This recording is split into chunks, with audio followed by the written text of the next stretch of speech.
I want to hit on the Second Amendment front. Reuters is reporting a tragedy. 4 children stabbed to death in southern China. Latest in series of knife attacks that have unnerved the country. Well, I'm sure if they just ban knives, that'll stop it. It's the knife's fault. The knife's making them do it. Japan has had a spat of that, more than a spat. What's something if it's a spat that happens over and over again? Remember some story in Japan years ago where a guy killed like 10 kids and wounded like 30 or something with a butcher knife? Well, England's answer to that is, since their crime rates exploded after they took guns, muggings and stabbings is like up like tenfold. You can look the numbers up yourself. It is to try to ban knives. Yes, as if criminals can't get knives or can't go make a knife. Baseball bats. I mean, just ban everything. Make the public totally domesticated so the criminals can feed on them. A man stabbed 4 primary school children to death. To death. He's not demonically possessed or anything. It's the fault of the knife. Today, in the southern Chinese region of Guangzhou, is that right? State media said the latest in a series of knife attacks that have unnerved the country. In a separate incident, 6 people were killed in a stampede in the primary school, the capital of the southwestern province of Yunnan, state news agency reported. It did not give details. Well, it's obviously got to be America's fault. So let's just blame John Wayne. He did it. And that's the way it is. So there you have it. The guns are banned for the citizens, but they have just massive state tyranny. Dozens of mobile execution vans per city. Public executions, mass stabbings, lootings, burnings, killings. I mean, China is just a time bomb. I saw some number like 7,000 riots a year. But logic here, why doesn't Bloomberg go over there and start a group to ban the knives? It's the knife's fault. Where is a Mike Martinez when you need him? Make Mike Martinez the dictator of China. And then he can you imagine being, like again, this is nationwide and worldwide, but imagine having a mayor pro tem that says on TV, once we register, I want to confiscate your guns, when the fat pig has police bodyguards. And I bet money owns guns. Yeah, how China stays stable despite 500 protests every day. Think the Chinese people like their mobile execution vans and their suicide nets?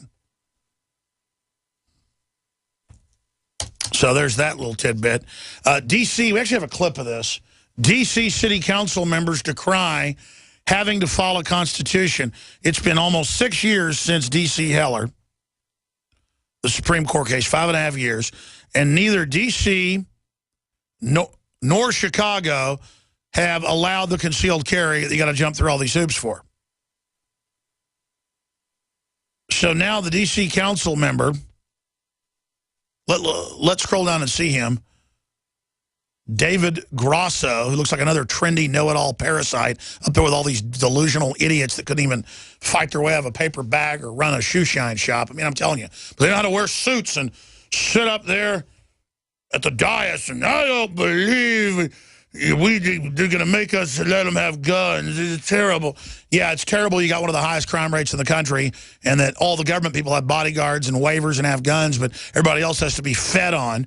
You have one of the most corrupt police forces in history on record that goes around in wrecker trucks stealing people's legal cars and running chop shops. I mean, D.C. is a joke. Let's go ahead and go to this dirtbag's quote.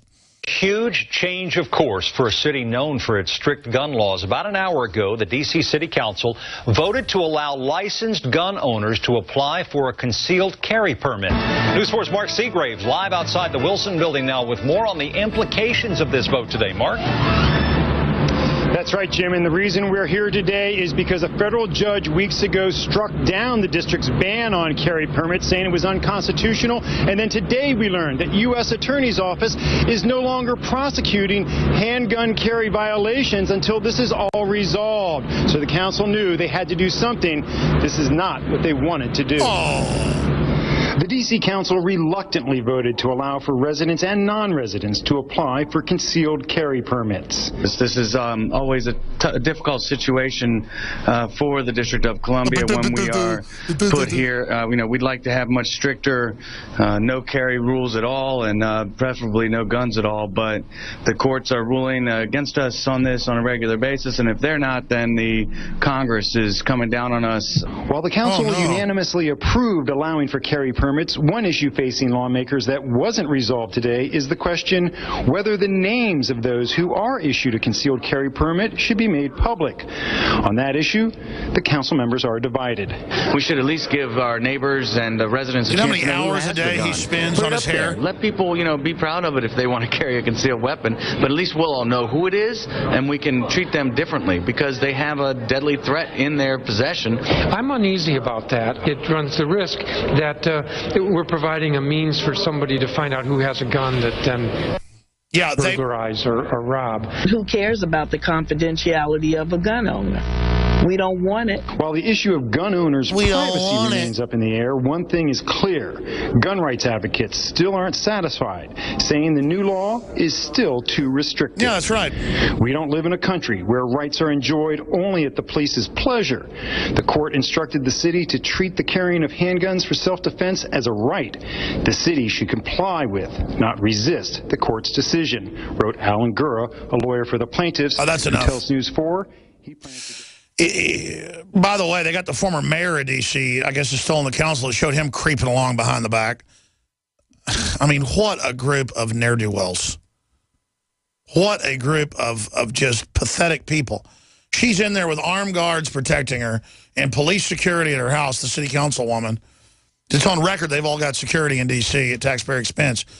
And going, who cares about privacy of gun owners? I don't like it. Just the belligerence, because this is what Bloomberg does. And what Cuomo does, another sack of horse manure. I'm sorry, that's what he is. They go and they get the names of concealed carry people and they publish it like you're a sex offender. And then people's houses do get robbed when you do that. Hey, we're going to put it in the newspaper and online, who's got guns, as a pure form of harassment. You shouldn't have to get a concealed carry. You shouldn't have to get anything. Criminals should be able to carry guns. Up until 1968, criminals could go buy a gun the day they got out of prison. And this country had a lot lower crime rate when it came to shootings and things like that, because a criminal's going to have a gun anyways. Any law will only be used on law-abiding citizens, and that's been proven. And their goal, these political mafias, is to disarm their slaves, the bitter clingers. It is a fundamental of a statist, authoritarian system to disarm the people. As Mao Zedong said, the greatest mass murder in history, political power grows out of the barrel of a gun.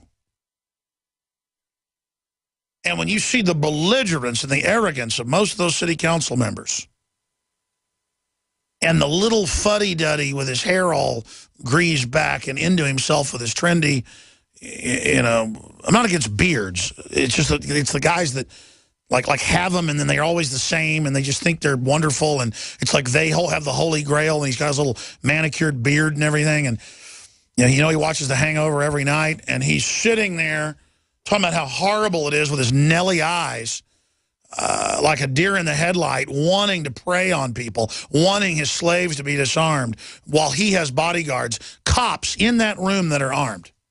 Is just the height of pathetic hypocrisy, and I can't handle it. And then let's go to the walrus woman, who, if you can find that, who says that, I don't think they should have any privacy. I don't like it. We're going to publish your names. Or rob. Who cares about the confidentiality of a gun owner? We don't want it. What's her name? Back it up. What's her name? Yvette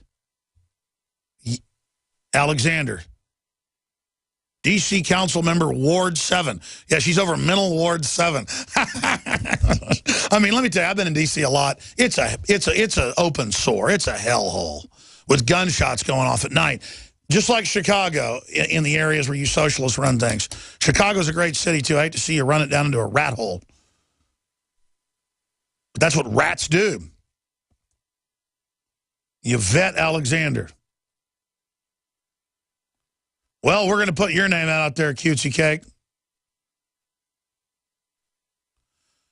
You know what? Wait a minute. No, that's the wrong site, man. You're on the Groundhog official Puxatawny Phil. That's not her. That's a photo of a groundhog that just got pulled out of a hole.